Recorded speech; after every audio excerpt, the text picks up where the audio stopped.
So hello people, Ram Ram, this is Diksha and I welcome you all at the platform of the beginners Nook.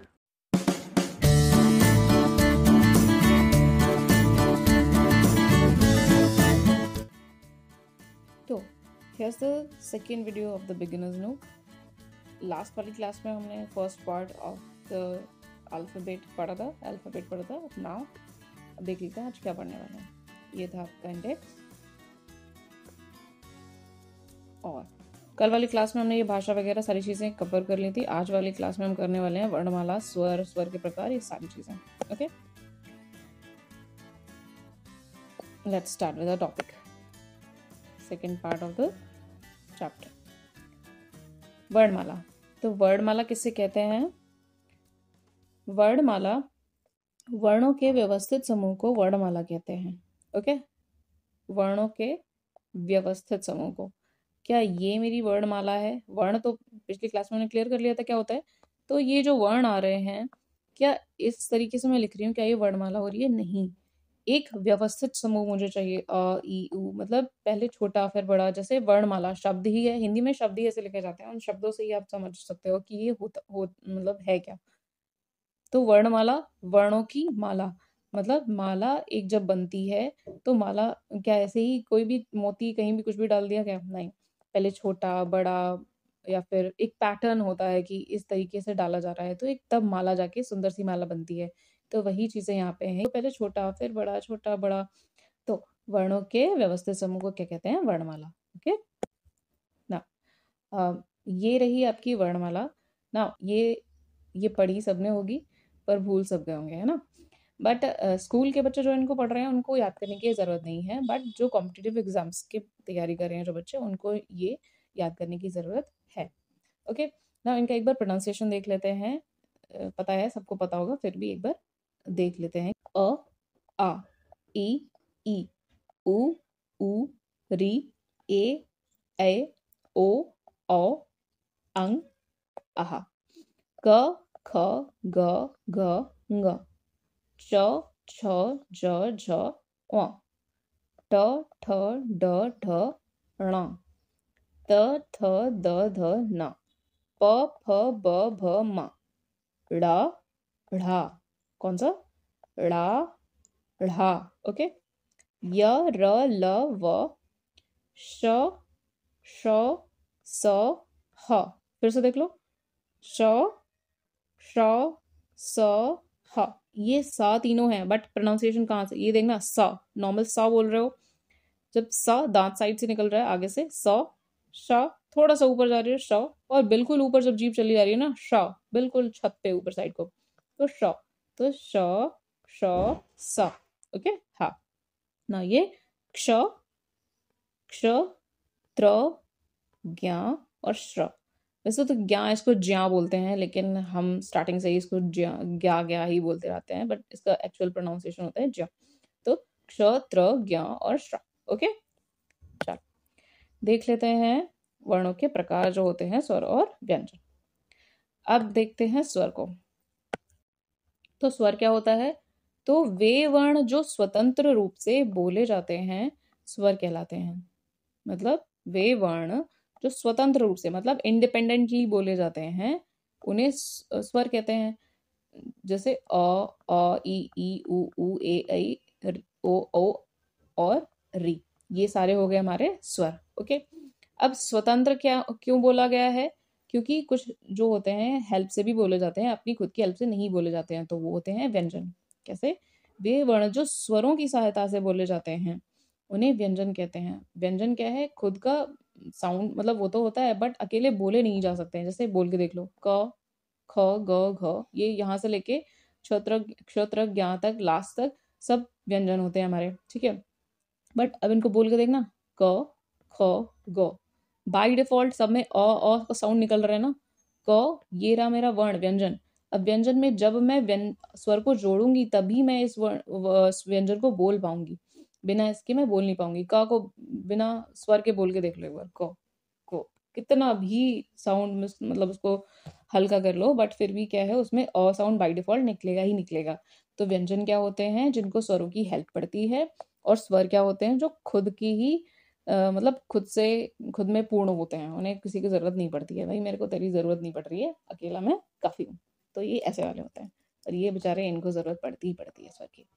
Okay, तो वे वर्ण जो स्वतंत्र रूप से बोले जाते हैं स्वर कहलाते हैं, और वे वर्ण जो स्वरों की सहायता से बोले जाते हैं व्यंजन कहलाते हैं। तो स्वर मैंने बता दिए, ई से लेके अंग ओ औ तक, और ई का ख ग से लेकर क्षत्र ज्ञ तक। अब स्वर कितने होते हैं? 11। ये चीज याद रखनी है कि स्वर होते हैं 11। कुल स्वर अगर पूछा जाए तो कुल स्वर 11, और कुल व्यंजन तो 33। ओके, अब कुछ बच्चे सोच रहे होंगे कि ये तो 11 हैं, ये 33 है, वहां पे मैंने पिछले वर्णमाला में देखी थी कि 54 मतलब 52 थे, टोटल 52 थे। तो ये कैसे हैं जब मैंने स्वर इतने बोले और व्यंजन भी इतने बोले? तो उसे भी देख लेते हैं। ये होता है कि 11 होते हैं स्वर। ओके, 2 अयोगवाह। अयोगवाह कौन से? अंग और आहा, जो पढ़े थे आज तक पढ़ते आ रहे थे छोटे पे स्वर में, तो वो अंग आहा होते हैं अलग, अयोगवाह उनको बोलते हैं। फिर अब ये जो 33 की कैटेगरी थी ना, उनको ये अलग अलग डिवाइड करा गया है। स्पर्श व्यंजन होते हैं 25, क ख ग घ ङ, च छ ज झ ङ, ट ठ ड ढ ण, त थ द ध न, प फ ब भ म। ओके, द्विगुण व्यंजन ड़ ढ़, अंतस्थ व्यंजन य र ल व, यहाँ तक हमारे हो गए थे ये। और ऊष्म व्यंजन श स स ह, और ये संयुक्त व्यंजन क्ष त्र ज्ञ। अब इसलिए ये टोटल 52 होते हैं, क्योंकि जब इन सबको आपस में प्लस कर दोगे तब जाके मिलेंगे, टोटल बनेंगे कितने? 52। ओके, और इनको अभी परेशान मत हो, इनको सबको हम आगे पढ़ने वाले हैं। ओके, स्वर पढ़ लिया हमने अभी स्वर को मतलब और भी पढ़ने वाले हैं। स्वर फिलहाल कर लिया हमने कवर, और ये सारी चीजें अभी हम आगे कवर करेंगे इनको। चलो नेक्स्ट स्लाइड पर आ जाते हैं, दैट इज अबाउट स्वर की मात्राएं। तो स्वर और उनकी मात्राएं, स्वर हमने टोटल पढ़ लिए थे 11 होते हैं। अब अगर क्वेश्चन आ जाए कि तो स्वरों की मात्राएं अगर पूछी जाए कि कितनी होती हैं, तो हमें लगाना है 10। अब ऐसा क्यों कि मैंने स्वर तो पढ़े थे 11, बट मैं मात्रा बता रही हूँ 10? क्यों? बिकॉज ये जो अ होता है मेरा, क्या इसमें कोई भी, देखो अ बड़ा अ मात्रा लग रही है, छोटी ई ऐसे मात्रा लग रही है, छोटी बड़ी ई, छोटा ऊ, बड़ा ऊ, री, ए ओ औ। क्या इस अ की कहीं मात्रा दिख रही है? कोई भी नहीं। दैट मीन्स क्या है कि ये जो आ होता है वो उदासीन स्वर भी बोला जाता है। अगर उदासीन स्वर आ जाए कि उदासीन स्वर कौन सा होता है, तो अ, ठीक है, बिकॉज इसकी मात्रा नहीं होती है इसीलिए इसे उदासीन स्वर भी बोलते हैं। ठीक है, इन सब की अपनी अपनी मात्राएं हैं, बट इसकी कोई मात्रा नहीं है, इसलिए स्वर अगर पूछा जाए कितने मतलब स्वर की मात्राएं होती हैं टोटल, तो वो कितनी होती है? 10। ये चीज याद रखना है। अब परंपरागत स्वर, अच्छा एक चीज और ध्यान रखो, मैंने क्या करा है कि आई ट्राइड कि सारे वर्ड्स, जितने भी पॉसिबल वर्ड्स हैं जो यूज करे जाते हैं, टर्म्स यूज करी जाती है, मैंने कोशिश करी है वो सारी आपको देने की। तो इनको अगर जिनको जो कॉम्पिटेटिव एग्जाम्स के बच्चे हैं उनको साइड बाय साइड लिख जा सकते हो, या फिर इसका स्क्रीनशॉट ले सकते हो। तो अगर परंपरागत स्वर बोल दिया जाए तो वो भी 11 हैं, वही यही सारे परंपरागत स्वर भी होते हैं। अच्छा, इनका क्या देख लेते हैं, एक बार यूज देख लेते हैं। क कमल, अ कामना, ई कितना, क कीमत, सॉरी की ई कीमत, उ कुटिल, उ कूदना। अब दिक्कत कहाँ आती है? कुछ बच्चे यहाँ पे दिक्कत करते हैं री में। री का क्या होता है कि री जब प्रोनाउंस करते हैं ना, इसको क्या बोलते हैं? कृतज्ञ। लेकिन ये कृतज्ञ नहीं होता है, ये होता है कृतज्ञ। क्योंकि ये जो री, इसको री तो पढ़ते हो, रा तो पढ़ते नहीं हो ना। तो जब इसकी मात्रा लगती है तो उसकी मात्रा को भी री करके ही पढ़ते हैं, साउंड करके, कि कृतज्ञ। अब ये ग्रह ग्रह ऐसे ही पढ़ लेते हैं, दोनों के सेम हो गए, तो दोनों सेम नहीं होते हैं। ये होता है गृह गृह, और ये होता है ग्रह। गृह का मतलब होता है घर, घर को बोलते हैं गृह, और ग्रह को बोलते हैं ये जो प्लैनेट्स होते हैं हमारे ना, कि सैटर्न, जुपिटर, ये मतलब शनि वगैरह, बुध, ये सारे जो प्लैनेट्स हैं ये बोले जाते हैं ग्रह। ठीक है, और गृह मतलब घर। ओके, बस इसमें री में ही थोड़ा सा दिक्कत करते हो, और बाकी किसी में दिक्कत नहीं है, केवल क ए कै कई कोई कौन, इनमें कोई भी दिक्कत नहीं आती, केवल इसी में ही आप लोग ज्यादा कभी कभार कुछ बच्चे दिक्कत कर लेते हैं। चलो, ये हो गया हमारा क्लियर। नेक्स्ट वाले में पढ़ते हैं। अब जो स्वरों के प्रकार हैं वो मेनली आपको पढ़ने हैं यही 3। अब यही 3 मैंने यहाँ पे इसलिए लिखे हुए हैं क्योंकि आगे बहुत सारे टाइप पढ़ोगे आप कि मात्रा के आधार पर, उच्चारण के आधार पर, ऐसे-ऐसे बहुत सारे पढ़ने वाले हो। तो जो मेनली अगर स्वर के प्रकार की बात करी जाए वो यही 3 होते हैं। कौन-कौन से? ह्रस्व स्वर, सॉरी ह्रस्व यहाँ पे रा नहीं लगाया है, ओके? ह्रस्व स्वर, दीर्घ स्वर और प्लुत स्वर। इनको पढ़ लेंगे हम आगे सबको, ओके? बस इतना सा ध्यान रखना है अगर स्वर के प्रकार पूछे गए हैं, कोई भी चीज़ नहीं दी गई कि इसके आधार पर या इसके आधार पर, तो मेनली हमारे यही होंगे, ओके? चलो, देख लेते हैं आप स्वरों का वर्गीकरण मीन्स क्लासिफिकेशन ऑफ वावल्स। अब ये 6 कैटेगरी में डिवाइड करे गए हैं, 6 प्रकार से इनको बोला जाता है। कैसे? मात्रा या उच्चारण के आधार पर, मतलब मात्रा जैसे किसकी छोटी मात्रा है, किसकी बड़ी मात्रा है, मतलब उच्चारण में भी छोटी-बड़ी मात्रा में ही आते हैं। उच्चारण मतलब उनमें ही डिफरेंस होता है उच्चारण उच्चारण का।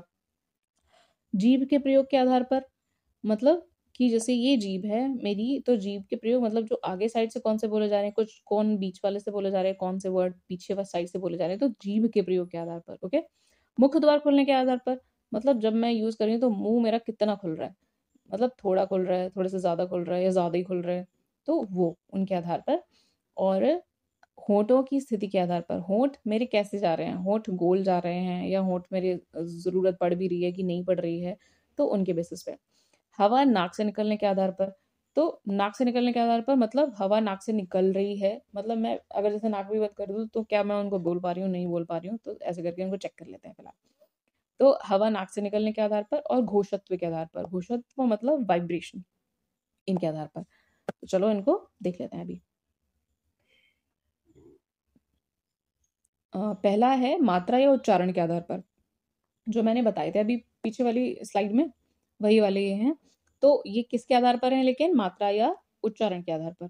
मात्रा या उच्चारण के आधार पर मतलब कि ये 3 होते हैं, ठीक है?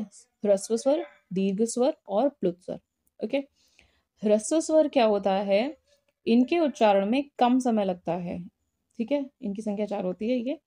ह्रस्व स्वर में होता है, इनमें समय कम लगता है। जिन स्वरों को बोलने में कम समय लगता है, जैसे अ, आ, ई, उ, ऊ, क्या मैं छोटा वाला वर्ड बोल रही हूँ, उसमें मुझे कम समय अ, आ, ई, उ। बड़े वाले से कम समय लग रहा है ना? तो इसलिए जिनमें कम समय लगता है या फिर जिनमें छोटी मात्राएँ होती हैं, वो वाले किसमें आ जाते हैं? ह्रस्व में, ओके?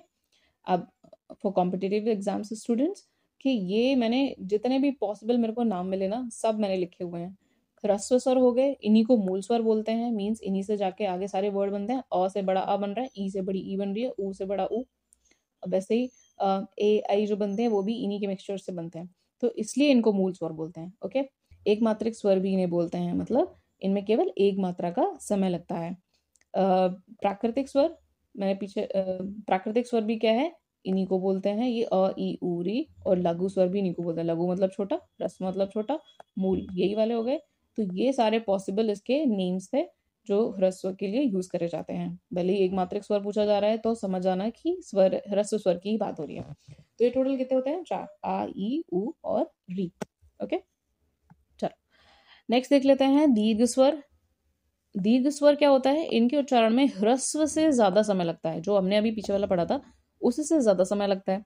कैसे? छोटा वाला पीछे वाला अ था, आ, ई, उ, ऊ, थोड़ा ज्यादा समय लग रहा है ना, तो इनके उच्चारण में ह्रस्व से ज्यादा समय लगता है। इनकी संख्या 7 होती है, टोटल 7 होते हैं।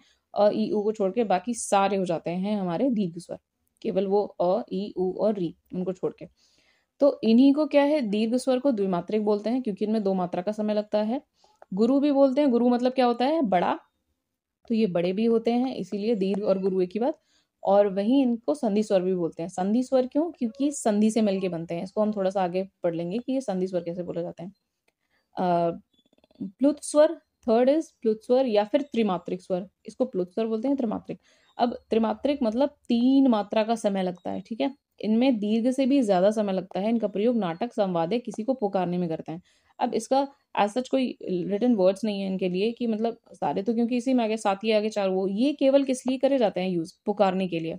कोई भी नाटक चल रहा है, संवाद चल रहा है, तो उनमें क्या है, कोई भी किसी को पुकार रहा है। जैसे मैंने नॉर्मल लिखा राम, अब मैं उसी को बोलूंगी किसी में संवाद में, नाटक में बुला रही हूँ उसको राम, तो वो खींच के बोल रही हूँ मैं उसको।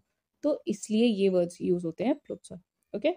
त्रिमात्रिक स्वर क्यों कहते हैं? क्योंकि इसमें 3 मात्रा का समय लगता है। तो ह्रस्व में सबसे कम लग रहा था, उससे ज़्यादा दीर्घ में, दीर्घ से ज़्यादा प्लुत में। ठीक है ना? शायद ये तीनों क्लियर हो गए होंगे।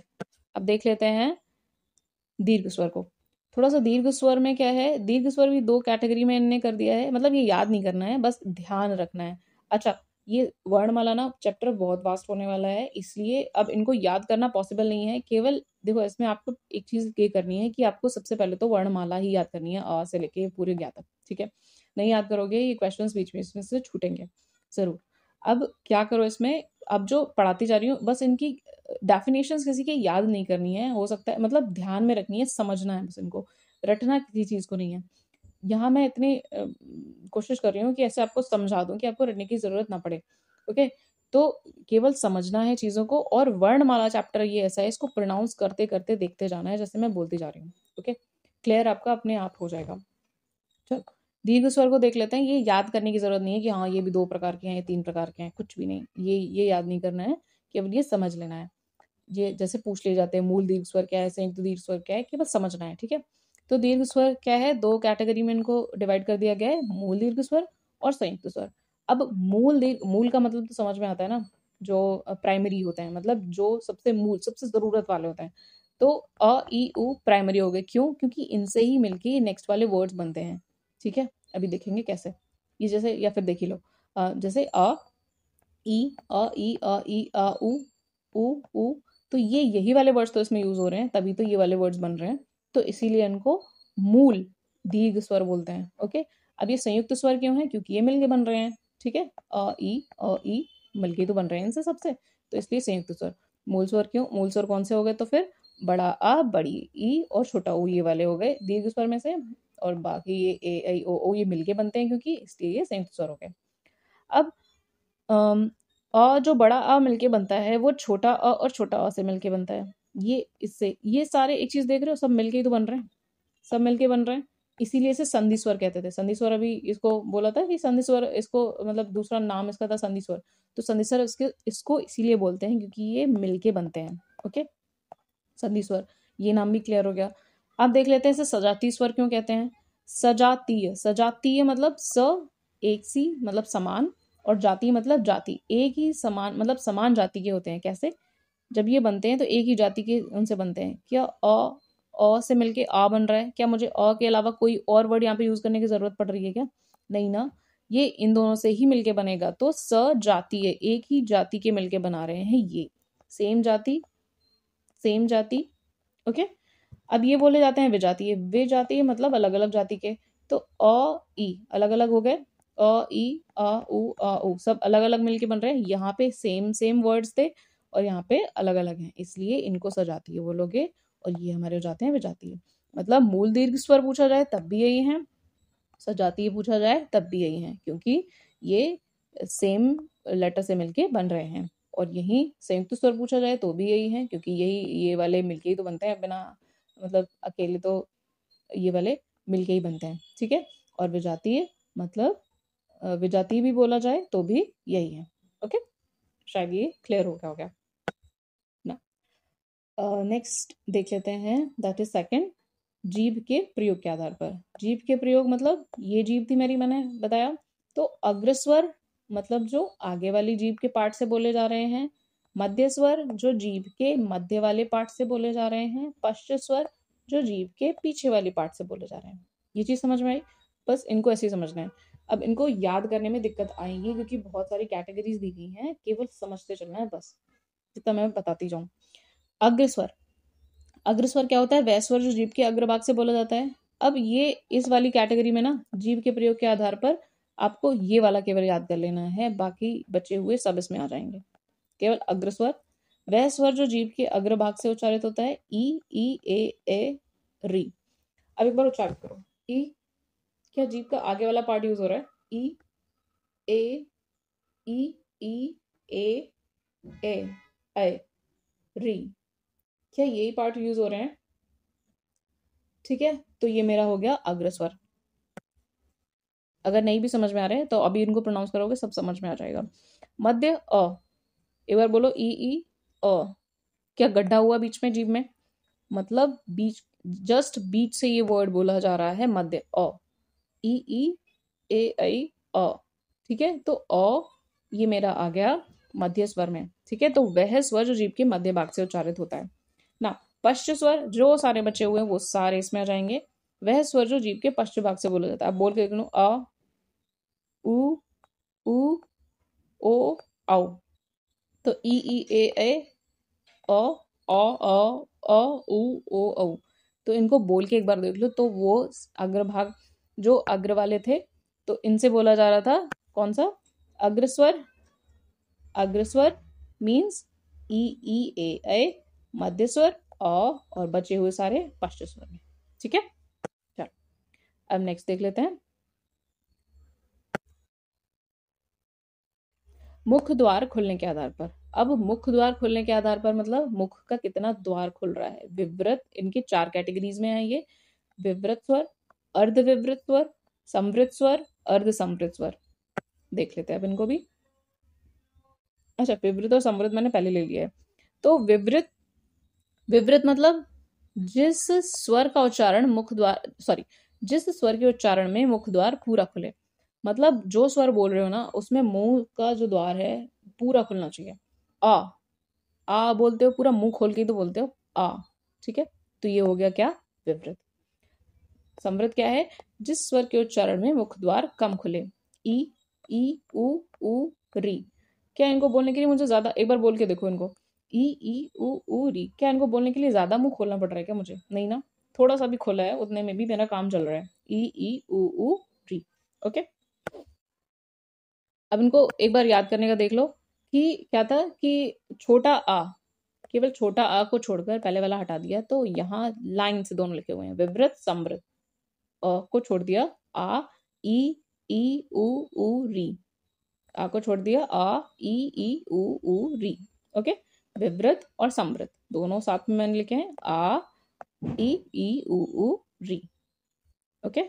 चल अब ये बचा हमारा अर्ध, अर्ध संवृत और अर्ध विवृत।